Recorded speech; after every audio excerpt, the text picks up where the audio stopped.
और कब खुशियों से भरी जिंदगी मायूस हो जाएगी ये कोई नहीं जानता। ये कहानी है कनिष्का की, जिसे अंदाजा भी नहीं था कि उसके जीवन का अगला पल उसके लिए क्या लाने वाला था। एक ऐसा अंधेरा जो हमेशा के लिए उसकी खुशियों को खा जाने वाला था। मम्मा, तुम कब से तैयार हो रही हो और कितनी देर? जल्दी चलो ना, हम लेट हो जाएंगी। अभी आई लाडो, बस 2 मिनट, साड़ी तो पहनने दे। लगता है आप भूल गई है कि आज मेरी कॉन्वोकेशन सेरेमनी है और मैं फर्स्ट आई हूँ। आज के दिन मैं लेट नहीं हो सकती मम्मा। इसीलिए तो समय लग रहा है लाडो। जिसकी बेटी फर्स्ट आई है उसे तैयार भी तो फर्स्ट क्लास होना पड़ेगा ना। कनिष्का बचपन से ही पढ़ाई में बहुत तेज थी। हमेशा फर्स्ट आना, एक्स्ट्रा करिकुलर एक्टिविटीज में पार्टिसिपेट करना और अपने घर वालों का नाम रोशन करना, ये सब उसके लिए आम था। हड़बड़ाते हुए अपनी मम्मी और पापा के साथ कनिष्का अपने कॉन्वोकेशन में चली जाती है। I must say, Mr. and Mrs. Verma, you are very lucky जो आपके घर इतनी होनहार बच्ची पैदा हुई, वरना इस उम्र में तो अक्सर लड़के और लड़कियां भटक जाते हैं। पर कनिष्का दिन रात अपनी पढ़ाई में लगी रही और आज उसने हमारे कॉलेज का नाम पूरे स्टेट में रोशन किया है। स्टेज पर जाकर कनिष्का अपनी डिग्री लेती है। उसके लिए आज का दिन बेहद खुशी का था और वो इस पल को हमेशा के लिए कैद कर लेना चाहती थी। चारों तरफ खुशी का माहौल था। तभी कनिष्का की फ्रेंड्स उसके पास आती हैं। कनिष्का, इस बार तो हमें पार्टी चाहिए। हर बार तू बचकर निकल जाती है। अरे कौन सी मेरी जॉब लग गई है, इतनी भी बड़ी बात नहीं हुई है। अब बस लंदन यूनिवर्सिटी में मेरा एडमिशन हो जाए तब पार्टी पक्की। तुम लोग कनिष्का की बातें तो रहने ही दो, मैं दूंगी पार्टी। आफ्टर ऑल कॉलेज की डिग्री मिल गई है मेरी बच्ची को। She is a graduate now. तो आज रात को मेरे घर पर पार्टी रहेगी, तुम सभी को आना है। रात को सभी पार्टी में आते हैं। सभी बच्चे नाच कूद रहे होते हैं। तभी कनिष्का खिड़की पर जाकर बाहर देखती है, जहां सामने के घर की छत पर बैठी एक औरत उसे लगातार घूरे जा रही थी। ये मिस्टर शाह के घर में ये औरत कौन है? वो तो अकेले रहते हैं। तभी वहां कनिष्का की फ्रेंड आ जाती है।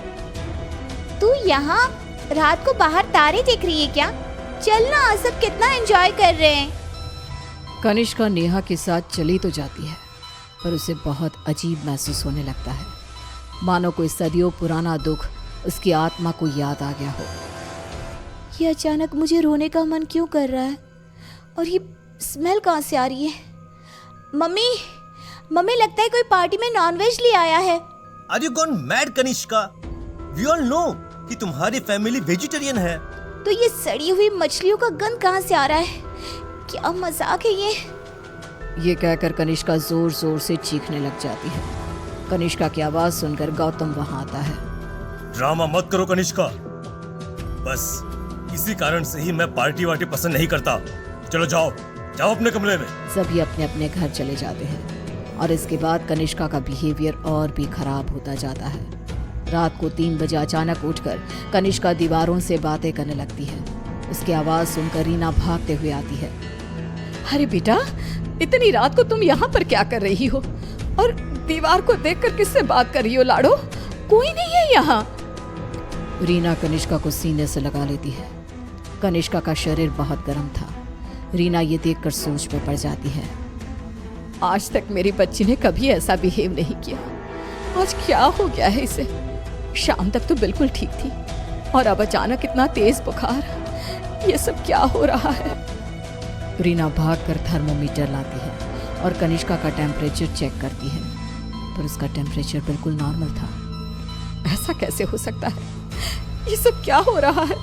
अचानक मेरी बेटी को किसकी नजर लग गई? रीना अपनी बेटी के साथ ही सो जाती है और अगली सुबह डॉक्टर को बुलाती है, पर डॉक्टर के टेस्ट के बाद भी सब कुछ नॉर्मल ही निकलता है। अब ये क्या नया लफड़ा आ गया है? एक और नया खर्चा। ये क्या कह रहे हैं आप? जब तक कनिष्का टॉपर थी तब तक आपकी बेटी थी और आज बेचारी बच्ची तकलीफ में है तो ये सब कहने लगे आप? रीना और गौतम में बहस हो जाती है। गुस्से में गौतम घर से बाहर निकलता है, जहां उसे पता चलता है कि मिस्टर शाह अब नहीं रहे।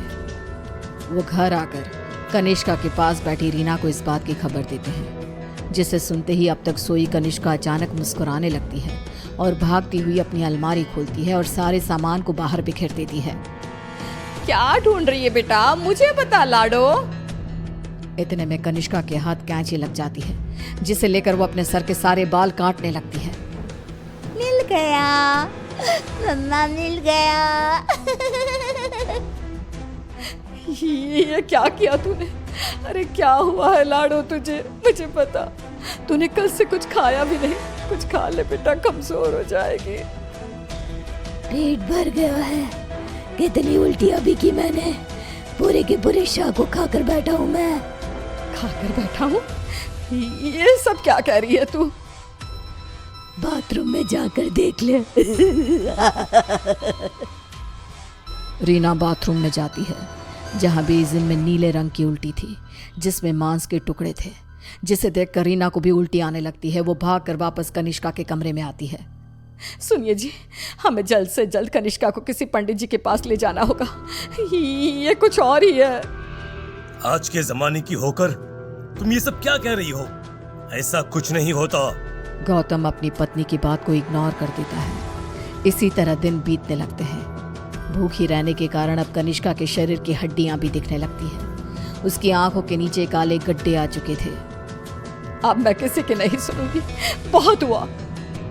रीना अपनी जान पहचान के एक पंडित जी को अपने घर पर लेकर आती है, जो कनिष्का की हालत देखकर ही समझ जाते हैं। बच्ची की हालत बहुत खराब है, इसे मैं नहीं संभाल पाऊंगा। ये मेरे गुरुजी ही कर सकते हैं, जो कुछ ही दिन पहले साधना के लिए हिमालय जा चुके हैं। रीना हर तरफ हाथ पैर मारती है कि कहीं कोई रास्ता दिख जाए।